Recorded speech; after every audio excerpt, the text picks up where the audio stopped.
Off the rails, a system failure, service at a standstill. The slow and frustrating crawl home for thousands of people who depend on transit. The network meltdown and its impact on an entire region.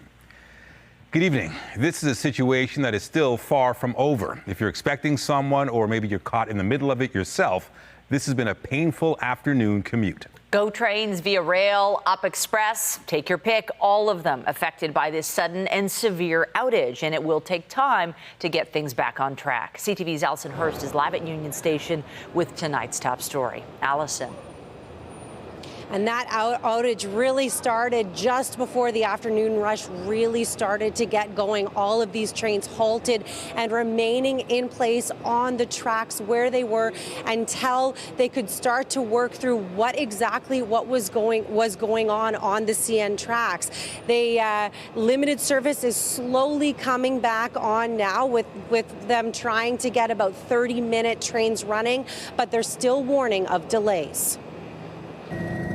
Trains at a standstill, derailing commuters' trips home at rush hour. Well, it sucks. I want to get home and watch the ball game, but what are you going to do? Trains for Go, Via, and the Up Express were halted this afternoon. Metrolinx said at the time there's a CN network-wide system failure that is affecting all of our rail corridors. Trains will continue to hold at the nearest stations. It is frustrating. Yeah, yes. like that. Well, because I might have to go on the bus and I'm going to be in traffic. I need to be at event at 7:30. In a tweet, CN says it is currently experiencing an internet connectivity issue and electronic data interchange issue, adding there's no indication of a cybersecurity issue, but it is under investigation. Sort of service coming back on each of the lines. We're trying again to get to 30-minute service approximately with some delays. We're still encouraging customers where they can to take alternate travel. To take an Uber from Union to Scarborough GO station, quotes were for more than $100, and a line says fares are a lot higher due to increased demand. Trying to get to Stouffville right now. It's been unfortunate. I've been looking at Ubers and they're in the $200 to $300 range, up to even $500 I've seen. Just to get back into town. So. GO buses are available to deal with the rush, and the TTC tweeted it was working to add extra subway service on lines 1 and 2 to assist.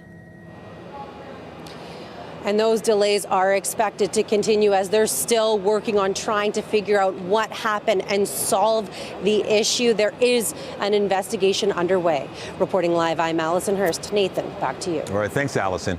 And we're following every update with this situation. You can head to our website for live developments throughout this evening. That's at ctvnewstoronto.ca, and download the CTV News app. From being grounded to a group looking to take flight, the Blue Jays' playoff push begins now. Game 1 of their wild card series against the Minnesota Twins. Fans are hyped. Will the team live up to expectations? CTV's Sean Leathong is live downtown with more. Sean, not a good start. No, not a good start, Nathan, and it's been a bit of an odd day. If you feel the weather outside right now, it feels like the middle of July, but fans are saying the nerves feel like October, but unfortunately, so far, it's been all Minnesota.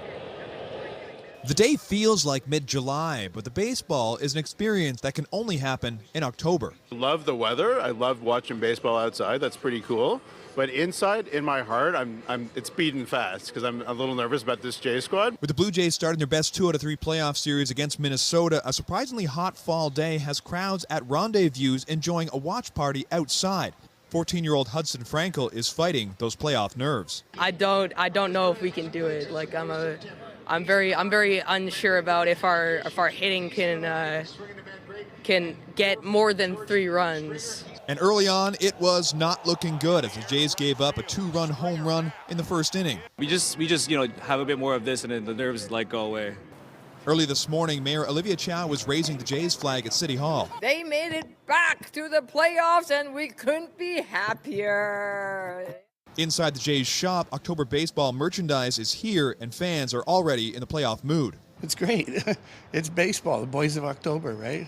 If you like baseball, this is like Christmas. It's great. This is the best time of year. This is what you watch all season for. The Blue Jays split their season series with the Twins, 3 wins each. And even though Minnesota won the Central Division, they actually have fewer total wins than the Blue Jays, who finished 3rd in the American League East. Despite the fact that the Blue Jays have a better record than the Minnesota Twins, much of the baseball world is picking the Jays as the underdog. On all Vegas odds, on all the all the handicappers, everything. Everyone is picking the Minnesota Twins to win this series. So they are going in as the underdog no matter what the record is for the Toronto Blue Jays. The Twins have been red hot over the past month, going 17-9 down the stretch, making this series tough for the Jays. The Twins are a very similar team, as you note, and they have been playing their best baseball in September. So we'll have our hands full. But, with this stress and anxiety that comes with the postseason, there's nothing like it. But at least an October day that feels like summer can help ease some of that anxiety. And the Blue Jays were threatening once again, but the Minnesota Twins has managed to get out of it. It's 3-0 for the Twins. The anxiety all felt back here. This crowd really wants to cheer. It may not be their day, but there's a lot more baseball to play. Reporting live, I'm Sean Leithong. Nathan, I'll send it back to you. All right, thank you, Sean. Straight ahead, tackling the violent rise of organized retail robberies. The strategies to stop the thieves before the holiday shopping season begins.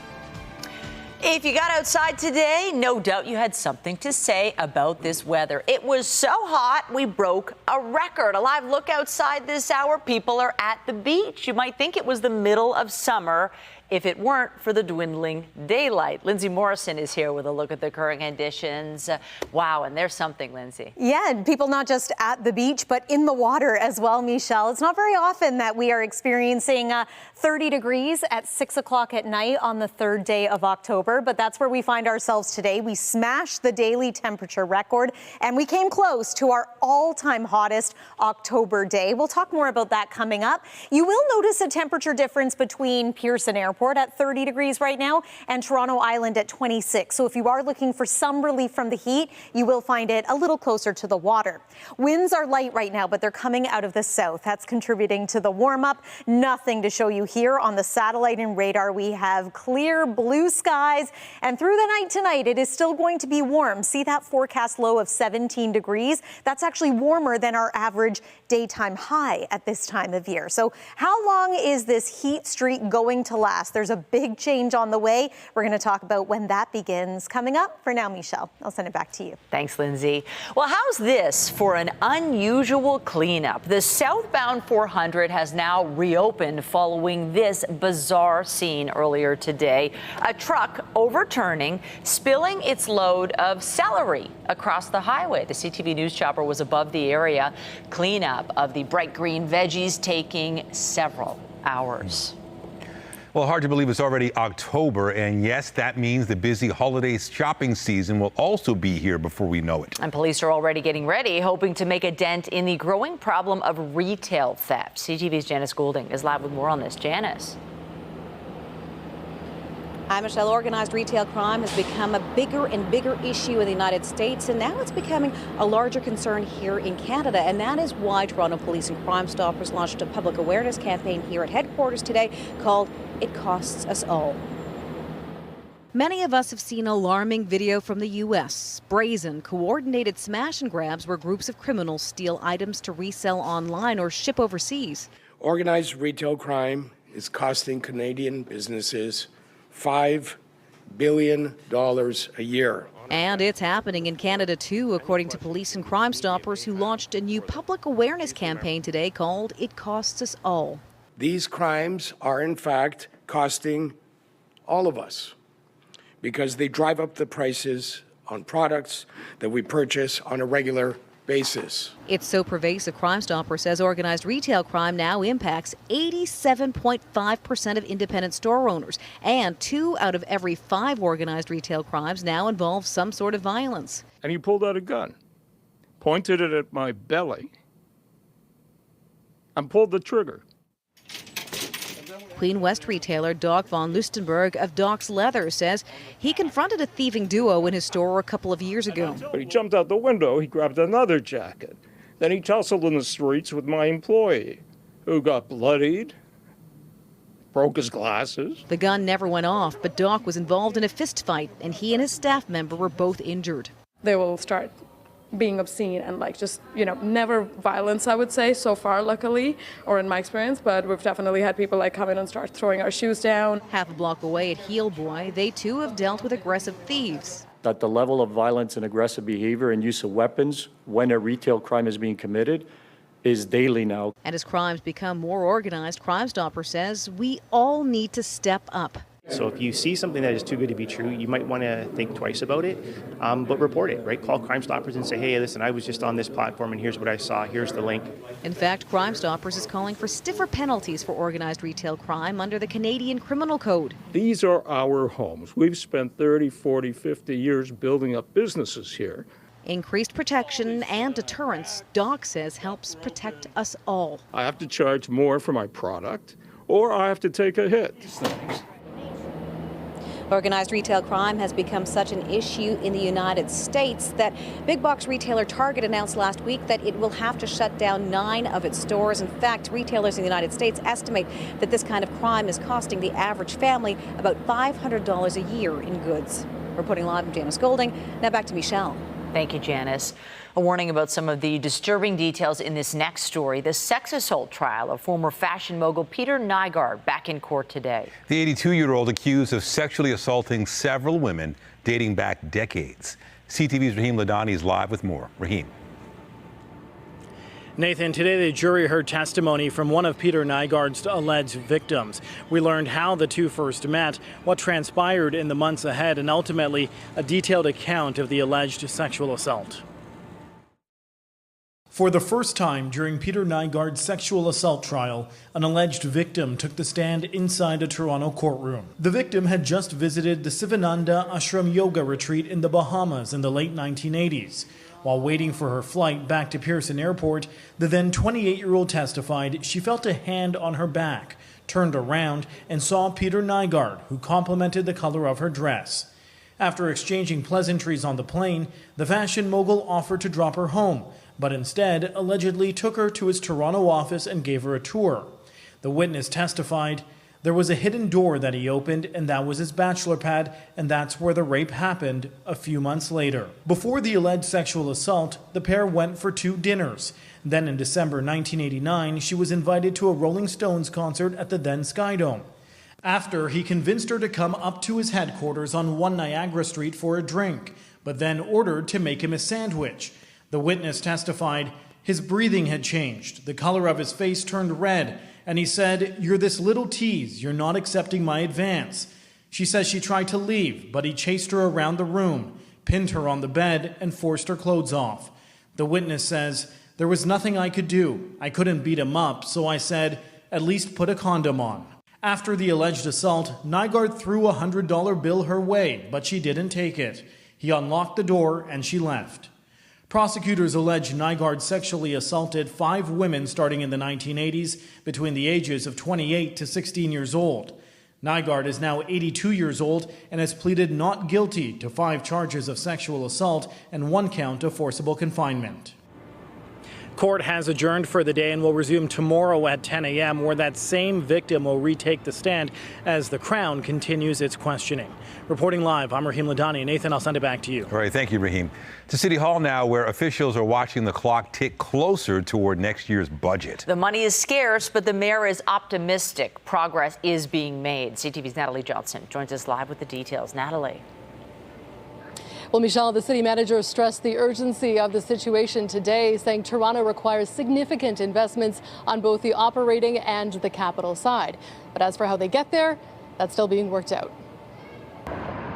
The city's vacant home tax has been helping pay the bills, with more than 19,000 units deemed or declared empty as of this past August. The final numbers are still being crunched, but $110 million has been billed. It's one of those streams of revenue we can't get addicted to because it has a policy goal, and that is to encourage anyone who has a home going spare, whether it be a condo unit or a single family dwelling, to rent it out, create housing for us. But until that happens, the city will gladly accept every dollar it can.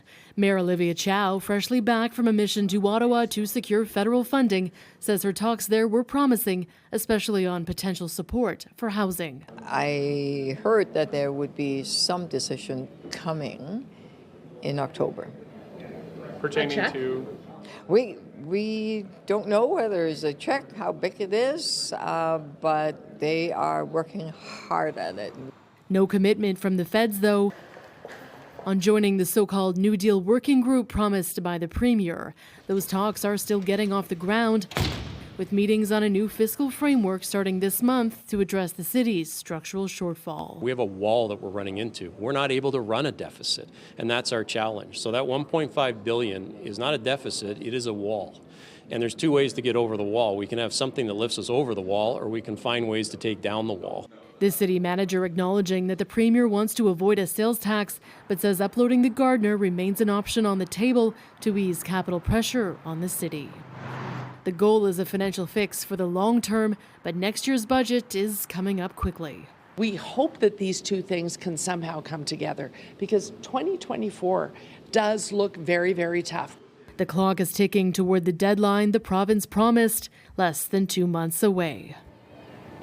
Now, the vacant home tax is designed to encourage more housing supply, not generate revenue, but it will increase to 3% beginning in January, and that is projected to bring in an additional $50 million to city coffers. Reporting live at City Hall, I'm Natalie Johnson. Michelle, over to you.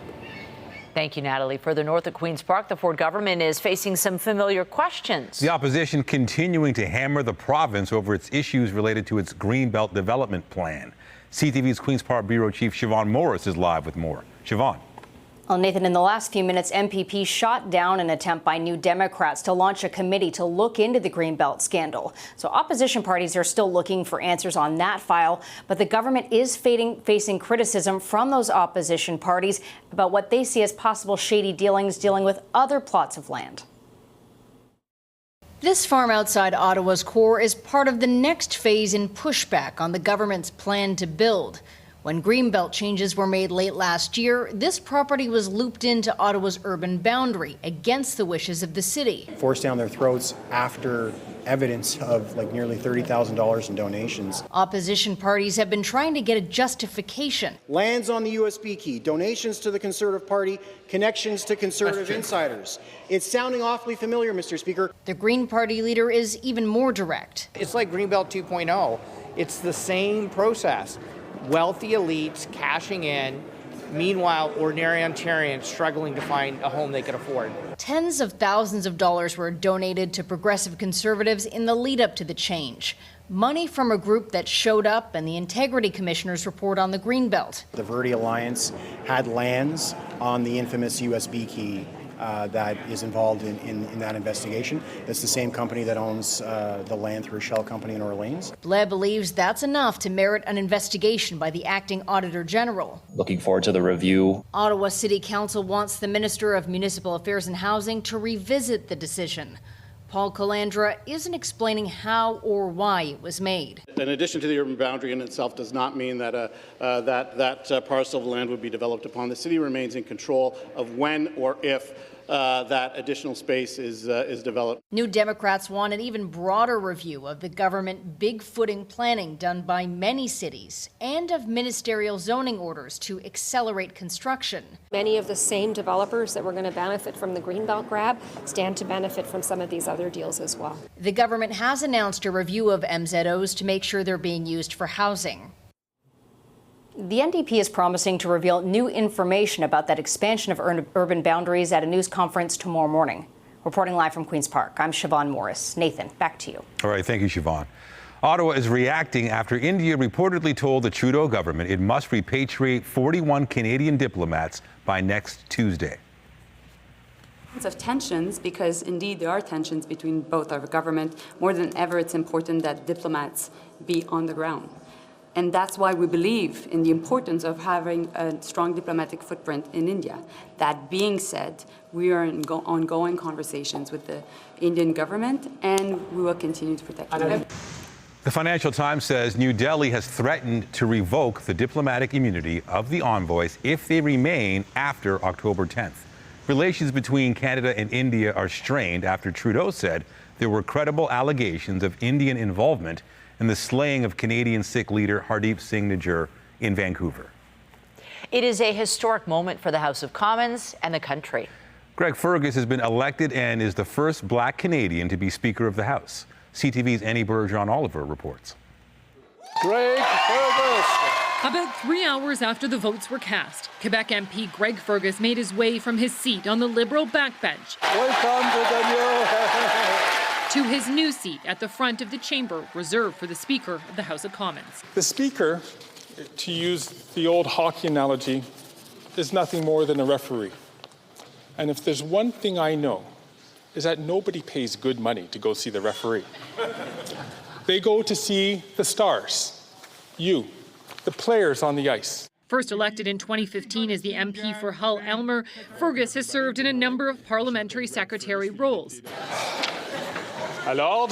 Now he must distance himself from the Liberal Party and its caucus to take on the role as the neutral arbiter in the House of Commons. Canadians expect us all to work together to deliver results.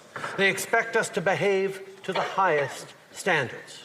Mr. Speaker, I know you will help us rise to meet this moment.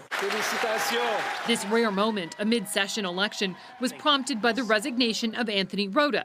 He stepped down last week after he invited a 98-year-old man who served in a volunteer Nazi military unit to watch Ukrainian President Volodymyr Zelensky's address to Parliament. It's been a terrible couple of weeks for Canada, for the Prime Minister, for Parliament, for the Speaker's office, and job one is to make sure that we quiet things down, we add some decorum and respect back into Parliament. Voila! For Parliament, his election is historic. Fergus is the first Black Speaker of the House. They're one day going to see your face on the walls of this chamber.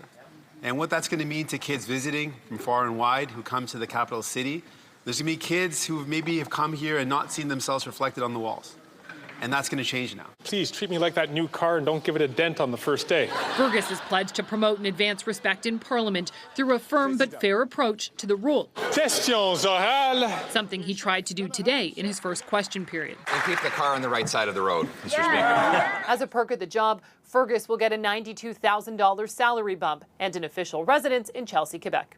Annie Bergeron-Oliver, CTV News, Ottawa. In the U.S., the Speaker of that country's House is also making history tonight for completely different reasons. Kevin McCarthy ousted from his role, booted from the job in an extraordinary showdown with hard-right conservatives. CTV's Zoraida Ullman is live with more. Zoraida. Michelle, the U.S. House of Representatives voted 216-210 to remove Kevin McCarthy as Speaker. It's the first time in U.S. history a Speaker has been ousted through the passing of a resolution. Representative Matt Gaetz from Florida leading that charge to remove McCarthy. Gaetz is part of a group of hard-right Republicans unhappy with McCarthy for working with Democrats to pass a spending bill, essentially averting a government shutdown. Republicans have a razor-thin majority in the House. McCarthy could only afford to lose 4 Republicans. 8 voted against him. Political watchers say today's ouster marks a major escalation in tensions between House GOP members. The office of Speaker of the House of the United States House of Representatives is hereby declared vacant. At the end of the day, keeping government open and paying our troops was the right decision. I stand by that decision. And at the end of the day, if I have to lose my job over it, so be it. But I'm going to fight for the American public, and I'll continue to fight. Thank you all very much. Chaos is Speaker McCarthy. Chaos is somebody who we cannot trust with their word. And Patrick McHenry, a Republican representing North Carolina, will act as interim overseeing the chamber for now. The House will have to elect a new speaker. As of right now, there does not appear to be a clear successor. I'm Zoraida Ullman. Michelle, back to you. Thank you, Zoraida. Donald Trump says he will testify at his civil trial in New York. Testimony resumed on day 2 as the former U.S. president denied any wrongdoing. Financial statements are very strong in terms of cash, liquidity, and everything else. This case is a scam. There can't be fraud when you've told institutions to do their own work. This case is a fraud and it's a scam. Trump, his eldest sons, and Trump Organization executives are accused of inflating asset values over a decade to secure favorable bank loans and insurance terms. The state is seeking at least $250 million in fines and a ban on the Trumps running businesses in New York. The fraud trial could last until late this year, with Trump the overwhelming favorite to win the Republican presidential nomination. Meanwhile, in Delaware, Joe Biden's son pleaded not guilty today. Hunter Biden is charged with 3 federal gun charges. He's accused of lying about his drug use while buying a handgun in 2018 and for being an illegal drug user in possession of the gun. Biden's lawyer says he will introduce a motion to dismiss the case, which must be filed by November 3rd. In July, an agreement to resolve the charges and separate tax charges unraveled when a judge refused to accept it. Jury selection began today in the trial of a former RCMP intelligence director. We're very confident that the jury will get the fullest picture that we're entitled to provide, and that there will be no confusion. Cameron J Ortiz on the left pleaded not guilty this morning to disclosing classified information. He used to be chief of the Mounties National Intelligence Coordination Center. Ortiz is accused of revealing secrets to multiple people. He's been charged with violating the Security of Information Act, as well as a computer-related offense. The Nobel Prize in Physics will be awarded to 3 scientists. I feel surprised, and when my daughter called me this morning, I could not believe it, and I'm still not sure if I should believe it, but you are sort of proof that this is real. Frenchman Pierre Agostini helped create super short pulses of light that can provide a snapshot of changes within atoms. He's being recognized along with French-born Anne Willier and Ferenc Krauss of Hungary. The trio's work can potentially lead to better detection of disease, among other applications. Coming up, did you miss them? With the writers' strike over, the hosts of Late Night return to living rooms and bedrooms everywhere. The jokes and their relief still ahead. And I'm Pat Foran. Coming up on Consumer Alert, October is Cybersecurity Awareness Month. It's a good time to remember to be extra cautious when clicking on links in texts and emails. A Toronto University student just lost $3,000 in a scam. I'll have my report just ahead. So we broke a daily temperature record today. The record to beat was 27.1 degrees, set back in the year 2001. We easily smashed that, climbing all the way unofficially to about 30.1 degrees. Enjoy tonight, enjoy tomorrow if you like the heat, because there is a big change on the way, just in time for the Thanksgiving long weekend. Also, some wet weather on the way. Those details after this. And stay with us. We've got another full night of great shows for you right here on CTV. For the past 20 years, October has been recognized as Cybersecurity Awareness Month to educate the public on dangers of online scams. You have to be careful when you get text or email containing links that may be trying to empty your bank account. Here's Pat Foran and Consumer Alert. Pat. Nathan and Michelle, a Toronto student, was expecting money to help pay for her university program, so she clicked on a text that looked like it came from her bank. But the text was from scammers, and she lost $3,000. I was dumbfounded. Elisha Manella says she was expecting some money to help her pay her tuition at the University of Toronto. So when she got a text that said it was from her bank, she thought it was the real thing and clicked on a link. They redirected me to a website that looked identical to CIBC's online banking platform. But after she signed in, scammers were able to hack into her bank account and send themselves an e-transfer. An hour or two later, I get an email from CIBC themselves saying that I successfully e-transferred these said people about $3,000. CIBC told CTV News in a statement, "We will never ask a client in a text or email message to click a link to confirm personal information, complete a transaction, or resolve a security issue." If you're not expecting money from a source, it's probably not real. Cybersecurity experts say there has been a 35% increase in targeted attacks. Phishing is when scammers contact you by email, and smishing is when they use text messages. In both cases, they're after your personal information and your money. They're going to try to get you to execute something or click on something that you would normally do in order to capture your computer, to ransom you, or to get you to give over banking information. To avoid smishing and phishing scams, don't click on links from suspicious emails and text messages. When logging into online banking, ensure the URL address is correct. One-time verification codes should not be shared with anyone, and learn to protect yourself from this and other scams. After CTV News contacted CIBC, they agreed to take another look into Manila's case and decided to refund her the $3,000, which was great news for her. Thank you, CTV News, for helping me out. I really, really do appreciate you and the team. Thank you. And you should ignore emails and texts when you don't know the sender, and don't click on attachments or links. Also, get in the habit of being more suspicious, because if you have a phone or a computer, you will get scam messages. On your side, I'm Pat Foran. If you have a consumer story idea, email us at alert@ctv.ca.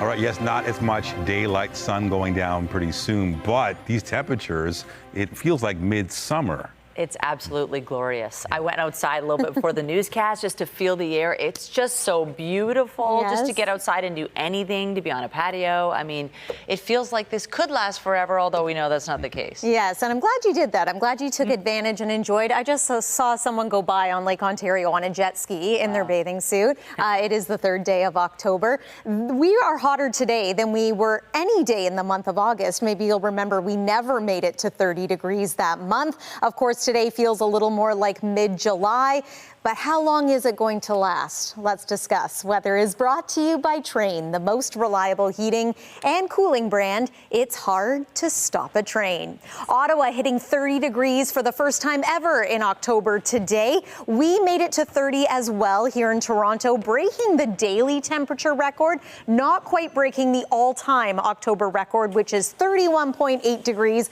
We set that record back in the year 2019. Here's a look at our almanac for today. I wanted to just remind you of the fact that our seasonal average is now about 16 degrees. We're going to be there or slightly warmer through the overnight hours tonight. Very uncomfortable for sleeping, perhaps for those who don't have access to air conditioning, or maybe it's already gone off in your building.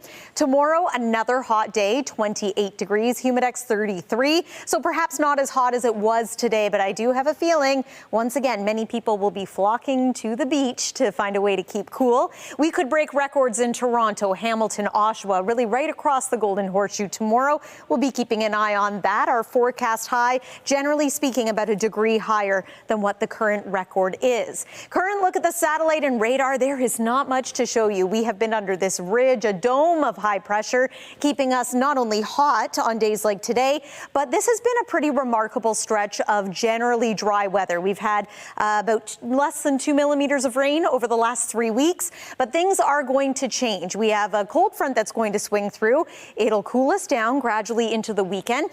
First, we're going to get a little bit of cloud cover into tomorrow evening after a mainly sunny day. Then it's an overcast day for tomorrow. Wet weather looks like it's going to arrive starting Thursday night, and then on and off right through the long weekend. We will need to keep the umbrella handy. Rain heavy at times possible over the weekend, right into the Thanksgiving Monday. And look at the temperature taking a tumble. We could be in single-digit territory or close to it at times by Sunday and Monday as well. That's your look at the weather for now. Nathan, over to you. All right, thank you, Lindsay.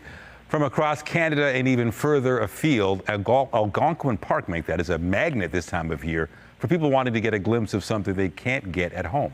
The brilliant autumn palette is on full display right now, and as CTV's Rob Cooper tells us, people are flocking to the park. The colors covering Algonquin Park these days are nothing short of breathtaking. It's a very comfortable color, and it makes me happy today. People from far and wide have been flocking to see this year's colors in person.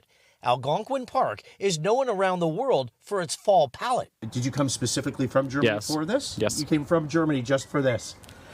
The red color specifically is so red.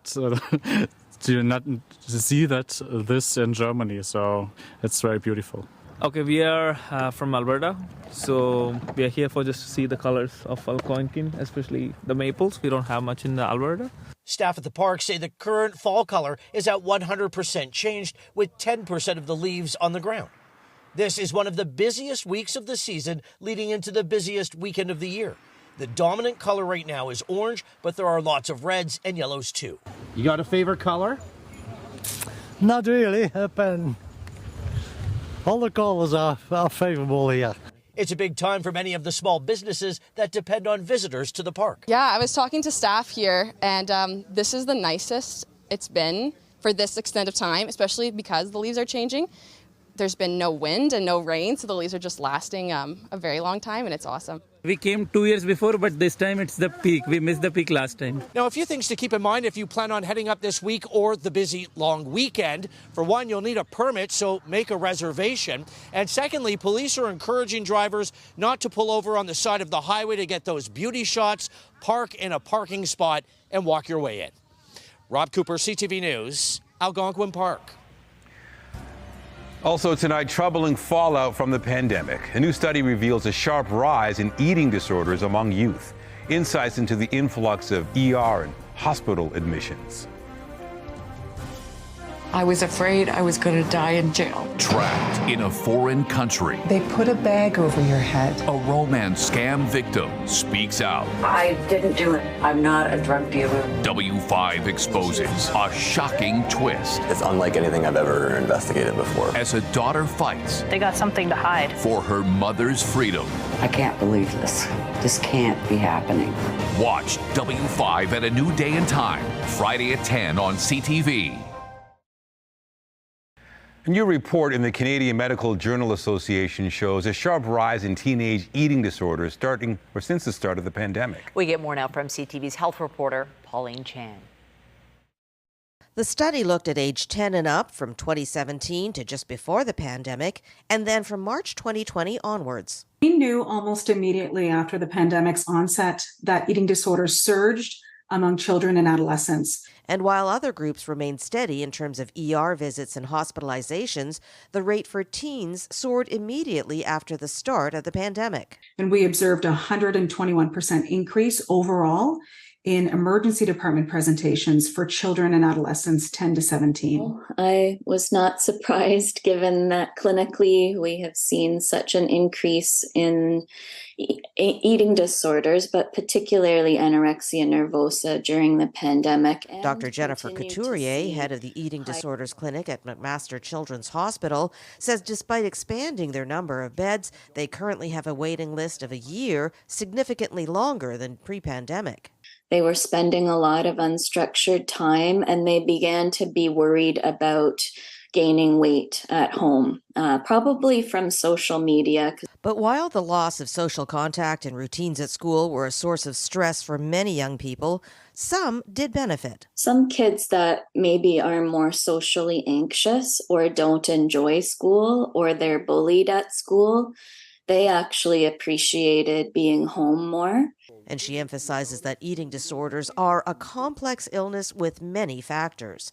Dr. Tulane also points out that while older age groups did not show as sharp an increase, there are still areas of concern.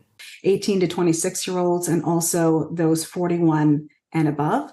So they also saw rises in acute care presentations. So, we want to heighten awareness for eating disorders. These issues were long present before the pandemic, and the pandemic has really shed light on what clinicians and families and young people have been dealing with. Pauline Chan, CTV News. The Queen of Christmas is coming to Toronto next month.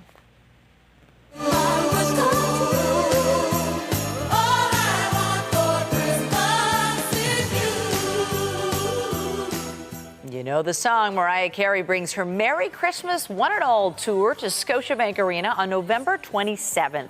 Pre-sales start tomorrow and tickets go on sale to the general public on Friday morning. The only other Canadian date is November 29th in Montreal.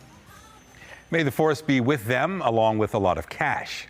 Star Wars fans can expect bidding to exceed $1 million when the head of C-3PO goes to auction next month. It comes from the personal collection of Anthony Daniels, who played the robot. Indiana Jones's iconic bullwhip is also among more than 1,800 pieces of movie memorabilia being offered online by Prop Store in London starting November 9th. The first victims of the 5-month-long writers' strike were the late-night talk shows. So it's only fitting they'd be the first ones back on air. CTV's Andrea Case tuned in and has this report. It's been going on so long, I just don't know if I'll be back. You'll be back. And they are.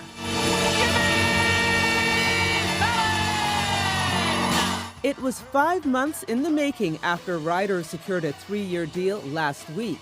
Welcome to The Tonight Show. Late night talk show hosts are back in front of cameras and a live audience, and back with the jokes. Today, my dad called me up and said, finally, I can watch Kimmel again. Fallon along with Kimmel, Seth Meyers. I never take this show for granted, but being away from it for as long as I've been away from it really hits home. And Stephen Colbert. We're back, baby! Returned to the airwaves last night. John Oliver the night before. I miss them. We miss them. I'm a nurse. My patients, that's what gets them through the night. I've missed you all, and that's the truth. My great writers and awesome crew. I couldn't do this without you. Now give it up for the room. The more than 150,000 actors remain on strike, so while celebrity guests are back, they aren't promoting current film or television projects and welcoming musicians back to the soundstage. Thank you all for watching. Thank you for having me in your bedrooms. I'm a lucky guy. SAG-AFTRA and its actors are still on the picket line, but yesterday, union negotiators met with the studios for the first time in 80 days. No meetings today, but they'll be back at it tomorrow. One of the issues still on the table, the use of AI. Tom Hanks is the latest victim of the deep fake, taking to Instagram warning a new dental plan commercial with his likeness is not him. If the actors strike a deal, then by the end of October, cameras could start rolling again. And some of your shows that weren't on in the fall will hopefully be back by mid-season. If you're waiting for new fare at the movies, new films will take a lot longer to produce. But if all goes well, by the summer of 2024, the big screen will have a lot to offer. Andrea Case, CTV News. Stars Tonight is brought to you by Lastman's Bad Boy. Who's better? Nobody. Sucks. I want to get home and watch the ball game, but what are you going to do? Updating our top stories, a network-wide system failure at CN has thrown the evening rush hour commute into chaos. It's affecting train service for GO, VIA, and the Up Express. The TTC is adding extra subway trains to help cope with the additional need for transportation. Organized retail crime is costing Canadian businesses $5 billion a year. Toronto police launched a public awareness campaign today focusing on the type of smash and grab seen in the U.S. and Canada. Organized retail crime drives up prices on products we buy, affecting more than 87% of independent store owners. It's great. This was the best time of year. This is what you watch all season for. Blue Jay fans are taking advantage of the nice weather, sitting outside and watching their team take on Minnesota. But Toronto has some work to do in Game 1 of their wild card series. The Twins jumped out to a 3-0 lead, and they're now up 3-1 in the 7th inning. Remember to keep up to date day and night through our website, ctvnewstoronto.ca, and by downloading the CTV News app. And if you have a news tip, photos, or video of breaking news, let us know. On the markets, the Canadian dollar is trading down 19 points to 72.96 U.S. American benchmark oil gained 41 cents to 89.23 a barrel, and the TSX Composite Index falling 156 points to 19,020.92. A new forecast indicates just how big the challenge is in tackling Canada's housing crisis. The Canada Mortgage and Housing Corporation says housing stock must climb above 22 million units by 2030 to achieve affordability, and that will require an estimated total investment of about $1 trillion. 3.5 million additional units are needed by 2030.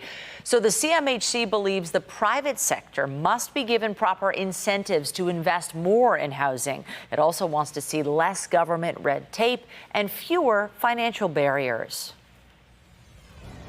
Tonight, commuter chaos as train service comes to a halt in Canada's largest city.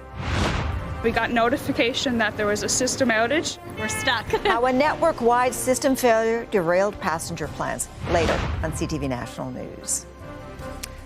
And a reminder, the CTV News at 6 podcast is available as a download every weeknight, and a special greetings to those of you listening to the newscast live on News Talk 1010. Get Toronto's top stories, breaking news alerts, and watch live. Download the CTV News app. We take you to Germany now, where the world's largest beer festival wrapped up today.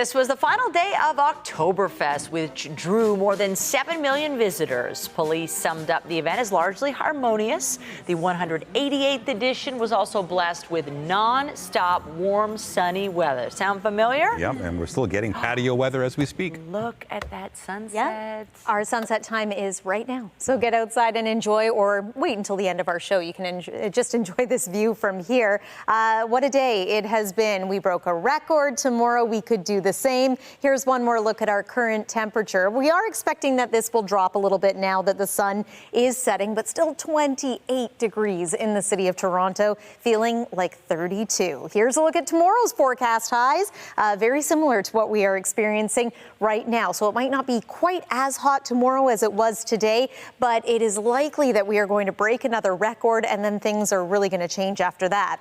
The Jays back in action again tomorrow in Minneapolis. There's a look at the forecast around game time, and then the 7-day forecast look at the gradual cool down.